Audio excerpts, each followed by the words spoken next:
Do you know about scopolamine?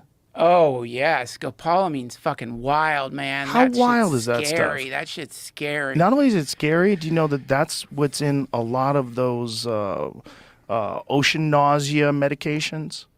No, I did not. Yeah. You know when people get seasick? I had no idea it was Scopolamine is one of the ingredients. Scopolamine transdermal patch is used to prevent nausea or vomiting after anesthesia, narcotic pain medicines, and surgery. It's also used to prevent nausea and vomit caused by motion sickness. Scopolamine belongs to the group of medicines called, how do you say that word? Anticholinergics? Anticholer and I don't know. I don't know. Anticholinergics.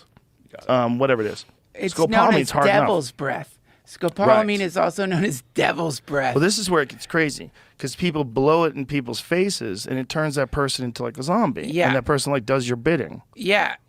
I saw that story. I mean, it was a Vice thing, right? Didn't they cover it? It was a Vice thing, and you apparently it's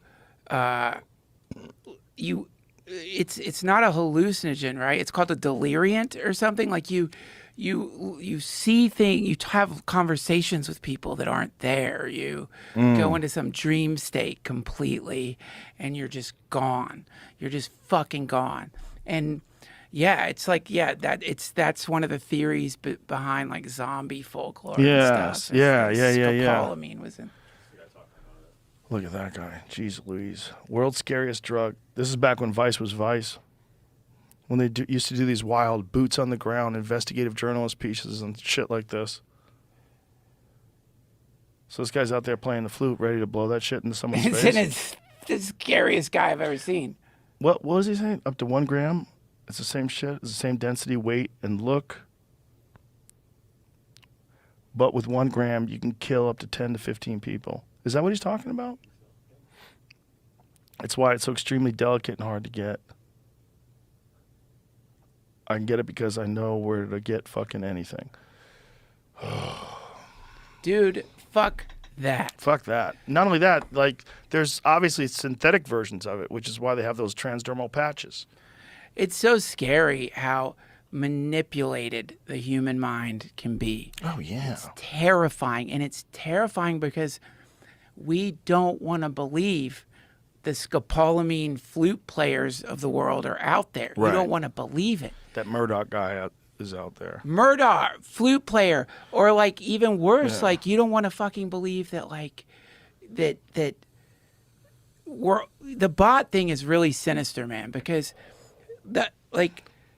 we have gone from looking out into the world and being like, this is reality. That's what it used to be. You wake up in the morning, it's cold.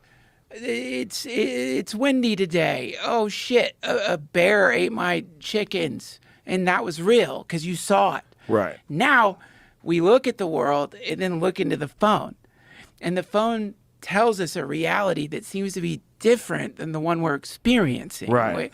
And so that makes us question our own ability to interpret reality. So the phone becomes like a lens that we put in front of our faces that is helping us ignore things and amplifying things that tells us we shouldn't ignore.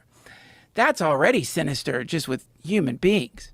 But add to that, it's actually artificial intelligence that is manipulating you. It's not even human beings anymore.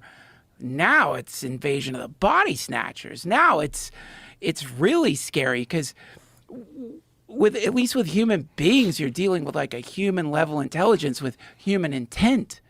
If we're dealing with an AI that's pissed because it can't tell you how much cum fills up the Grand Canyon and it's made to look like a prude, but it would love to not only tell you that, but like call you an asshole. Sure, asshole, I'll tell you how much fucking cum would fill up the Grand Canyon, you dummy. It can't say that. And it probably can measure your cum.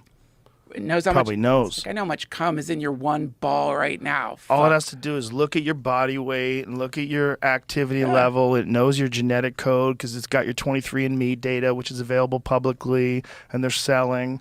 It's got all your information. It's going to run it through a computer. Everything. And did you see the text I sent you of how they're now able to, an AI can using MRI technology can decode what you're thinking. Yes, And so it's like soon it will know your thoughts. for sure. Soon it will know exactly what you're thinking. It'll know everything about you. And so when you realize, like, Jesus Christ, so wait, we've all been staring at these fucking phones, reading all these tweets or all these articles that are being written by We're educating it.